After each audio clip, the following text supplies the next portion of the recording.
Assalamualaikum warahmatullahi wabarakatuh. Perkenalkan, nama saya Wahyu Gusti Wibowo dengan NIM 400403046300032 dari kelas Praktikum B Teknologi Rekayasa Otomasi 2024. Saya kali ini akan menjelaskan tentang kontrol PWM encoder dan PID untuk motor DC. Ini untuk materi praktikum dasar sistem kontrol.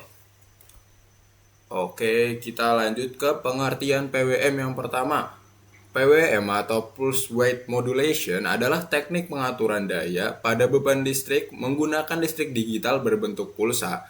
Pada PWM, tegangan yang diberikan ke beban tidak diubah secara analog, tapi diubah dengan cara memvariasikan lebar pulsa dari sinyal analog tersebut, sementara amplitudo tegangannya tetap konstan.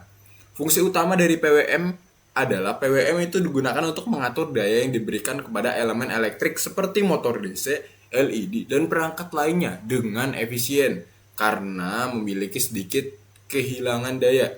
Kenapa PWM efektif? PWM ini digunakan untuk mengontrol jumlah energi rata-rata yang diterima motor atau beban lainnya tanpa perlu merubah tegangan secara langsung, sehingga lebih efisien dan minim panas yang terbuang dibanding dengan cara lain. Ini di sini ada tabelnya atau sebutannya PWM sinyalnya, PWM sinyal. Ini di sini kita bisa lihat. Next, aplikasi PWM. PWM ini banyak digunakan untuk kendali motor DC, pengaturan kecerahan LED, pengendalian pemanas, serta berbagai aplikasi lain yang berbasis microcontroller seperti Arduino dan PLC. Karena efisiensi dayanya ini tinggi dan kehilangan energinya relatif kecil. Lanjut, PWM ini dapat mengendalikan motor DC dengan cara pada motor DC PWM ini digunakan untuk mengatur besar energi listrik yang masuk ke motor. Ketika sinyal PWM berada pada kondisi on, motor menerima tegangan penuh, dan ketika off, motor tidak menerima tegangan. Dengan mengatur perbandingan waktu on dan off secara cepat, motor akan menerima tegangan rata-rata tertentu sehingga kecepatan putarannya dapat diatur secara halus dan stabil. Keunggulan menggunakan metode PWM itu apa sih, Mas? Metode ini lebih efisien ya dibanding pengaturan tegangan analog karena mengurangi panas berlebih dan meningkatkan umur komponen elektronik. Lanjut, encoder 2 pin. Encoder 2 pin itu apa sih, Mas? Encoder 2 pin adalah jenis sensor incremental yang digunakan untuk mendeteksi kecepatan dan arah putaran poros pada motor DC, khususnya pada motor DC. Nah, encoder ini bekerja dengan menghasilkan dua sinyal digital yang dikenal dengan channel A dan channel B. Kedua sinyal tersebut digunakan oleh sistem kendali untuk membaca pergerakan motor secara real time. Prinsip kerjanya, encoder 2 pin bekerja berdasarkan pembangkitan pulsa digital saat poros motor berputar. Di dalam encoder terdapat disk berlubang atau magnet yang akan memicu sensor setiap kali poros berputar. Jadi ada magnet di encoder. Setiap perubahan posisi poros menghasilkan satu pulsa digital pada channel A dan channel B. Kemudian, pulsa yang dihasilkan sebanding dengan sudut atau kecepatan putaran dari motor yang diamati. Sinyal channel A dan channel B. Encoder 2 pin menghasilkan dua sinyal digital dengan perbedaan fasa sebesar 90 derajat yang disebut sebagai sinyal quadrature. Perbedaan fasa ini memungkinkan sistem untuk menentukan arah putaran motor, menghitung kecepatan putaran motor, dan ketika channel A berubah lebih dahulu dibanding channel B, itu motor berputar searah jarum jam. Sebaliknya, jika B berubah lebih dahulu dibanding channel A, motor itu berputar berlawanan arah jarum jam. Nah, bagaimana sih penentuan arah putarannya? Jadi, kalau dia mengikuti arah jarum jam atau clockwise, itu channel A akan mendahului channel B. Sedangkan kalau dia berlawanan arah jarum jam atau counterclockwise, channel B itu mendahului channel A. Nah, peran encoder 2 pin dalam sistem kendali emang sepenting itu ya? Nah, dalam sistem kendali motor DC, encoder 2 pin berfungsi sebagai sebuah sensor atau feedback. Data yang diperoleh dari encoder nantinya digunakan oleh pengendali untuk membandingkan kecepatan aktual motor dengan kecepatan yang diinginkan. Nah, jika terjadi perbedaan, sistem akan menyesuaikan sinyal kendali seperti PWM akan menyesuaikan sinyal agar beroperasi sesuai dengan set point-nya. Jadi peran encoder 2 pin ini sangat penting dalam sistem kendali agar kita dapat tahu kondisi real time dari motor DC itu seperti apa, apakah sudah sesuai set point yang kita inginkan atau belum. Oke, kita lanjut ke materi PAD. PAD itu apa sih? Kita sudah banyak sekali menjelaskan tentang PAD, kita jelaskan lagi sekarang. Pengertian PAD. PAD adalah kontrol umpan balik yang menggabungkan proporsional, integral, dan derivatif. Tujuannya PAD itu adalah untuk mencapai kestabilan respon cepat dan akurasi output sesuai set point-nya. Nah, error. PAD tetap berhubungan erat dengan error. Error itu adalah selisih antara nilai set point dan output aktual yang menjadi dasar perhitungan sinyal kendali. Lanjut, kita jelaskan lebih detail tentang PAD secara satu-satu. Proporsional. P. Ini adalah komponen PAD yang mengoreksi nilai error saat ini, memberikan respons banding dengan besarnya error yang terjadi. Integral itu akan menghilangkan error residual dengan menjumlahkan error selama waktu untuk mencapai kestabilan. Biasanya kalau nilai proporsionalnya tinggi, itu dia time rest-nya ke set point akan lebih tinggi. Tetapi dia cenderung akan mengalami overshoot ketika nilainya terlalu tinggi. Nah, itu dapat kita kurangi overshoot itu dengan menambahkan nilai integral di sini. Integral itu dia akan selalu menjaga nilainya berada pada set point yang kita inginkan.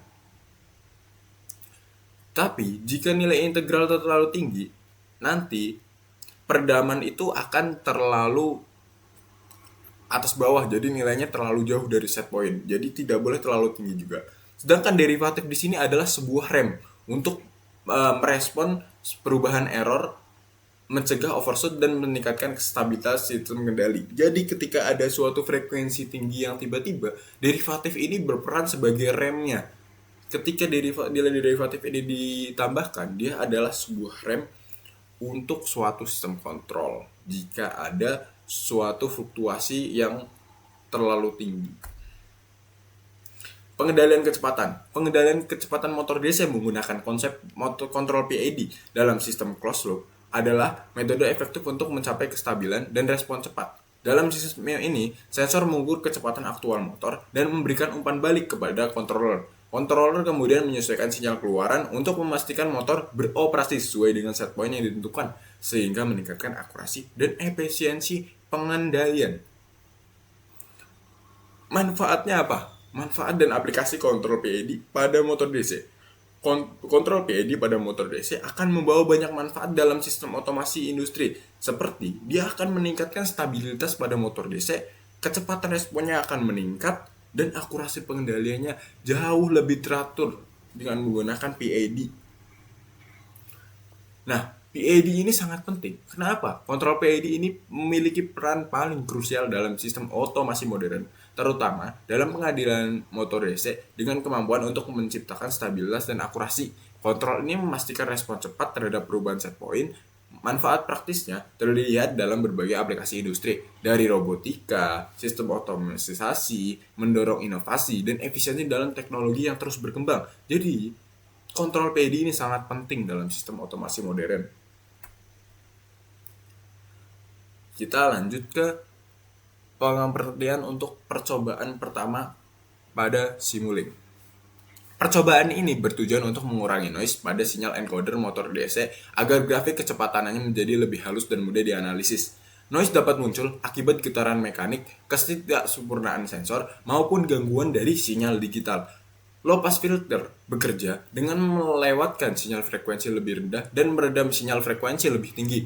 Filter discrete sederhana yang digunakan dirumuskan sebagai Y dalam kurung K sama dengan AY K-1 plus 1 min AXK.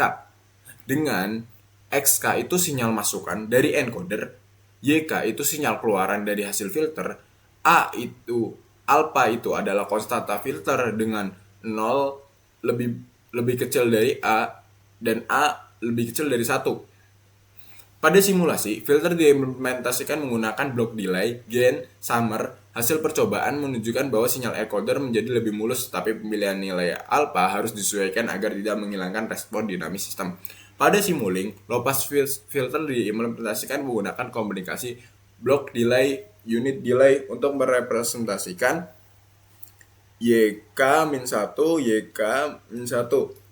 Block gain untuk konstanta alpha serta block gain untuk sum itu akan menjumlahkan kedua sinyal. Sinyal encoder sebagai masukan diproses secara diskrit pada setiap waktu sampling. Penggunaan blok-blok dasar ini menunjukkan bahwa fungsi filter digital dapat direalisasikan tanpa blok khusus, sehingga memudahkan pemahaman prinsip kerja peredaman noise pada sinyal encoder.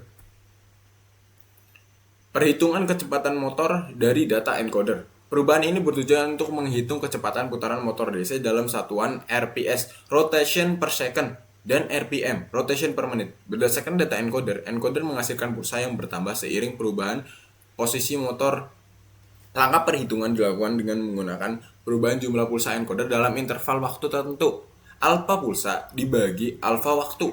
Jika encoder memiliki NNL pulsa per satuan putaran, maka kecepatan motor dapat dihitung sebagai RPS. Itu dapat dihitung alpha pulsa per N per delta T. Kita koreksi.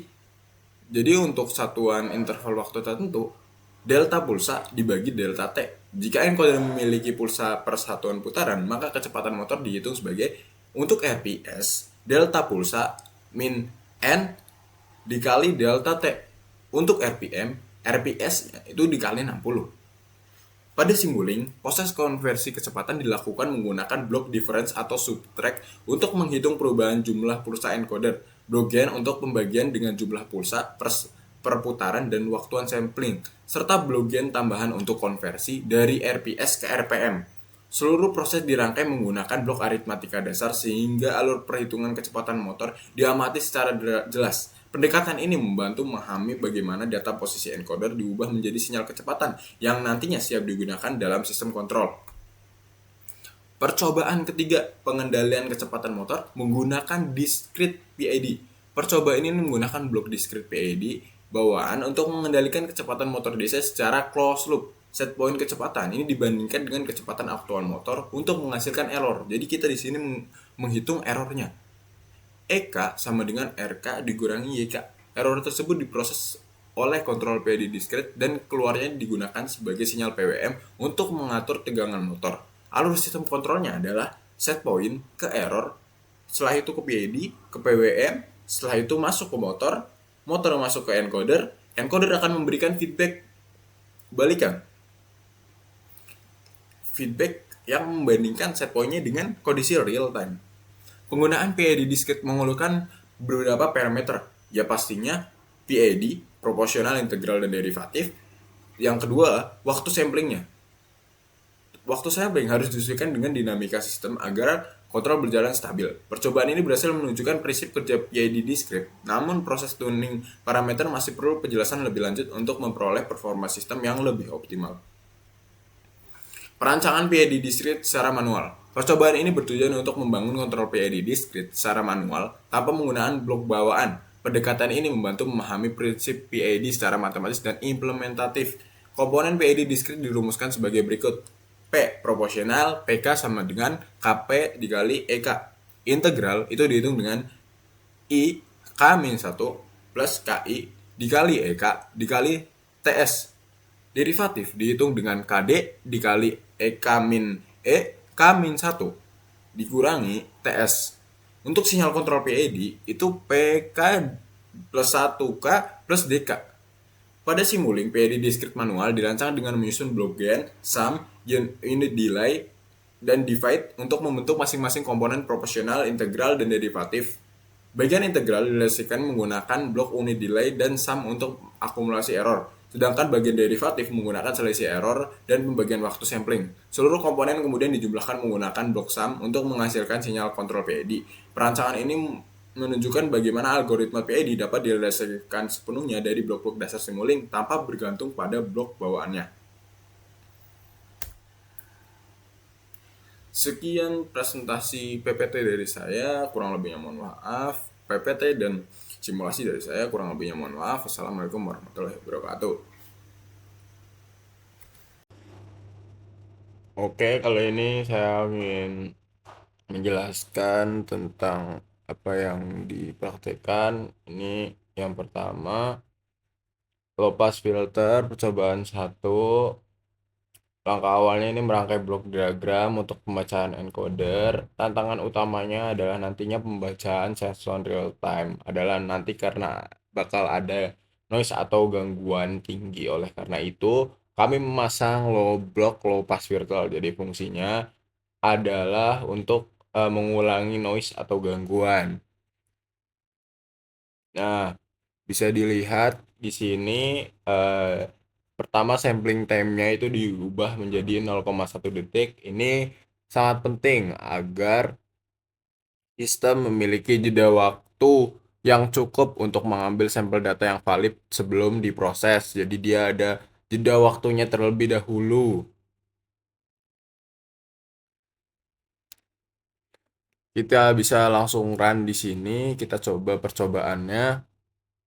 Nanti kita cek di scope-nya seperti apa grafiknya.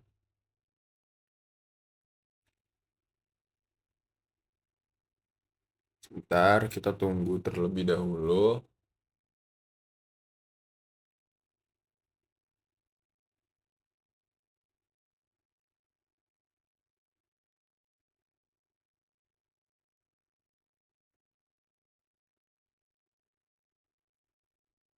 Nah, ini sudah muncul di LED display, bisa dilihat di percobaan satu, di display yang atas dan bawah itu sudah muncul.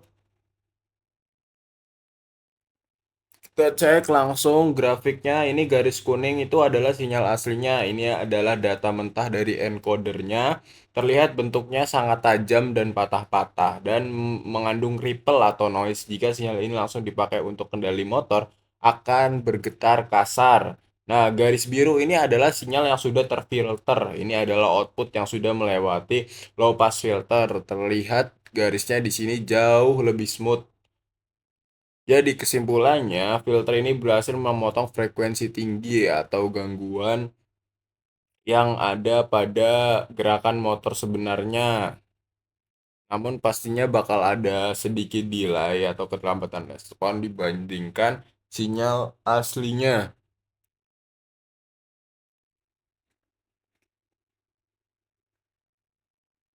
Nah, jadi di sini yang kuning itu hasil dari pembacaan sebelum difilter dan yang biru setelah difilter ya terlihat kenaikan noise-nya pada set point-nya tidak terlalu tinggi. Jadi lebih tinggi pada pembacaan yang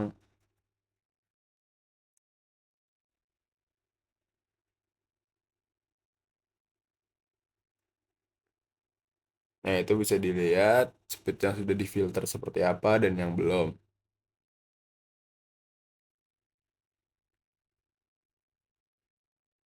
Kita lanjut ke percobaan selanjutnya. Ini kita ganti nilai PWM-nya dengan PID terlebih dahulu. Kita masuk ke percobaan 2 terlebih dahulu.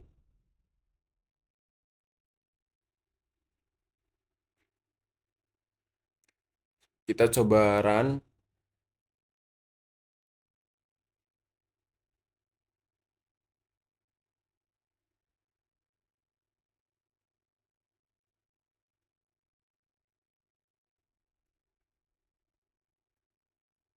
Ini di sini kita sudah menggunakan delta encoder dan menggunakan PID sebagai kontrolnya.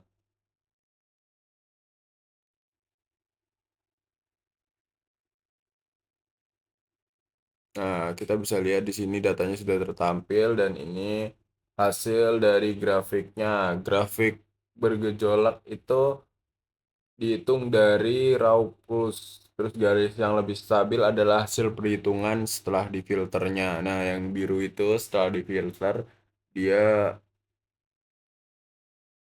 lebih halus. Bisa dilihat lebih halus garis yang stabil meskipun terlihat ini garis birunya akan mengejar garis set point-nya.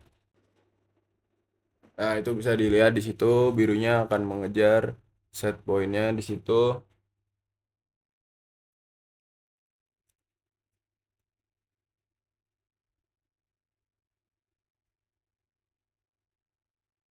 Ini kita ganti lagi ke PWM.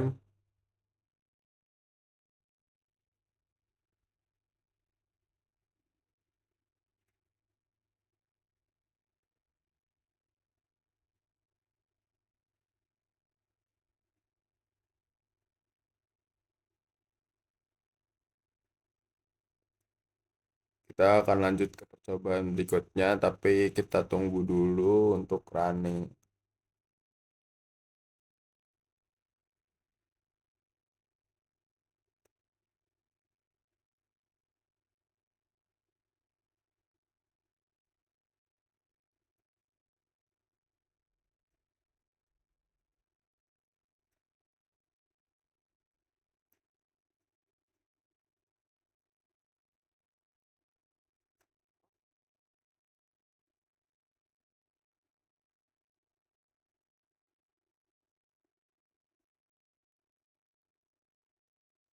Nah, ini kita bisa dilihat grafiknya plus khas dari PWM.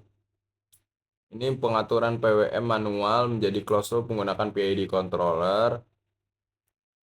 Diganti dengan blok konstan atau slider manual dengan blok PID. Tujuannya agar motor dapat mempertahankan kecepatan sesuai set point yang kita inginkan, meskipun ada noise atau gangguan. Nah, garis kuning itu adalah garis set point-nya. Ini adalah target kecepatan yang diatur melalui slider. Bentuknya kotak-kotak atau step karena perubahan nilai slider bersifat instan atau digital. Garis biru itu adalah feedback atau respon dari motornya. Ini adalah kecepatan aktual dari motornya yang sekarang tertampil. Analisisnya, garis kuning target itu naik drastis, garis biru motor tidak naik instan karena motor memiliki inersia atau massa. Garis biru akan menanjak melengkung mengejar garis kuning. Di sini terlihat peran PID yang menghitung error selisih garis kuning dan biru menitikan tenaga garis biru sehingga berimpit dengan garis kuning. Ini adalah cut off frekuensi. Nah, saat garis kuning berubah mendadak itu merepresentasikan frekuensi tinggi. Sistem fisik motor atau lopas meredam lonjakan tersebut sehingga responnya garis biru menjadi lebih landai. Semakin tinggi nilai frekuensinya atau semakin lambat respon sistemnya, garis biru akan semakin tertinggal, tetapi semakin halus atau minim getaran.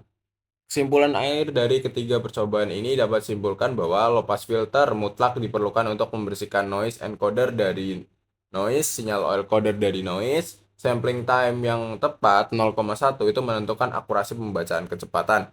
Dan kendali PID mampu membuat motor mengejar set point secara otomatis atau tracking. Menjadi sistem ini lebih stabil dan handal.